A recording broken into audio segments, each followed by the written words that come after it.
धोखे से मेहर ने मिलाई अरमान के जूस में नशा। अरमान भागा अभीरा के पास, आए दोनों एक दूसरे के करीब।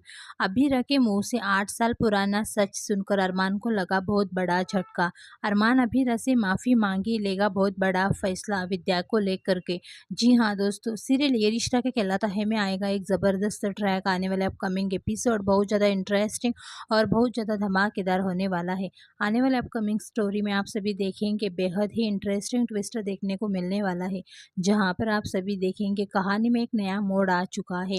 अब पोद्दार हाउस में दिशा आर्यन की धूमधाम एंट्री देखने को मिलेगी, जहां पर अब अभीरा अपनी बेटी की वजह से परेशान नजर आती है।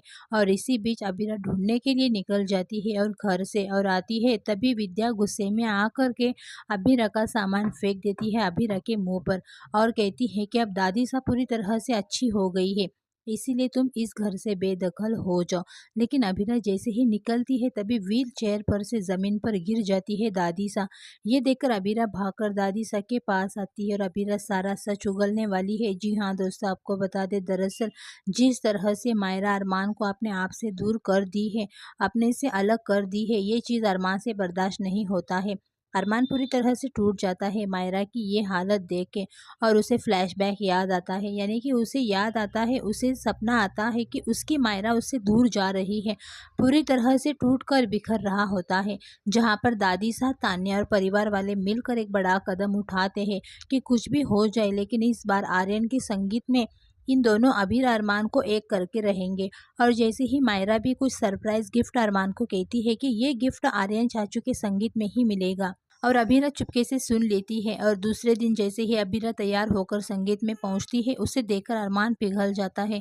और अब मेहर भी इसी संगीत में आती है और अरमान को जूस में नशीली दवा मिलाकर देती है। और जैसे ही अरमान वो जूस पीता है तो वो मेहर के पास जाने के बजाय अबीरा के पास जाता है, अपने ही मुंह से बोलता है कि अबीरा, अगर तुमने 8 साल पहले ये सब ना किया होता, कस्टडी पेपर ना दिया होता, तो आज हम तीनों बहुत ही ज़्यादा खुश होते, हमारी बेटी हमारे साथ होती, उसके माँ का प्यार मिला होता उससे, और तुम्हें भी अपनी बेटी का प्यार मिलता। ऐसे हम तीनों बिखर गए हैं सिर्फ और सिर्फ तुम्हारी गलती की वजह से। ये शब्द सुनकर अबीरा भी पूरी तरह से टूट जाती है और कहती है कि अरमान, तुम ऐसे कैसे कह सकते हो, तुमने ही बड़ा फैसला लिया था, तुमने ही कस्टडी पेपर भिजवाया था मेरे पास। अब यहाँ पर जब अबीरा कहती है तब यहाँ पर अरमान कहता है कि मैंने कब कस्टडी पेपर तुम्हें भिजवाया, तुम्हारी तरफ से कस्टडी पेपर आया था। तभी यहाँ पर अबीरा बताती हुई नजर आती है। यहाँ पर आप सभी को बता दें, ये दोनों काम डाउन होते हैं और अबीरा अरमान को काम डाउन कर लेती है, और अरमान काम डाउन हो भी जाता है अबीरा के सामने, क्योंकि अबीरा कंट्रोल करती है। और यहाँ पर जब काम डाउन होते हैं तो अबीरा बताती है कि 8 साल पहले तुम्हें पता भी है हम किस हालत में थे, ज़िंदगी और मौत से लड़ रहे थे, और ज़िंदगी और मौत से लड़ रहे थे और वानी दोनों की जान खतरे में थी। लेकिन पोद्दार हाउस से, पोद्दार फैमिली से किसी ने मेरा अता पता तक नहीं देखा।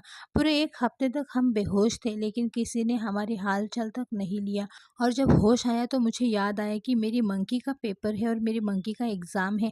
तुरंत मैं हॉस्पिटल से भागते हुए पोद्दार हाउस आई, और यहाँ पर जब आई तो मुझे विद्या माँ ने रोक लिया, और विद्या माँ मुझे ना ही मंकी से मिलने दिया, ना ही तुमसे मिलने दिया।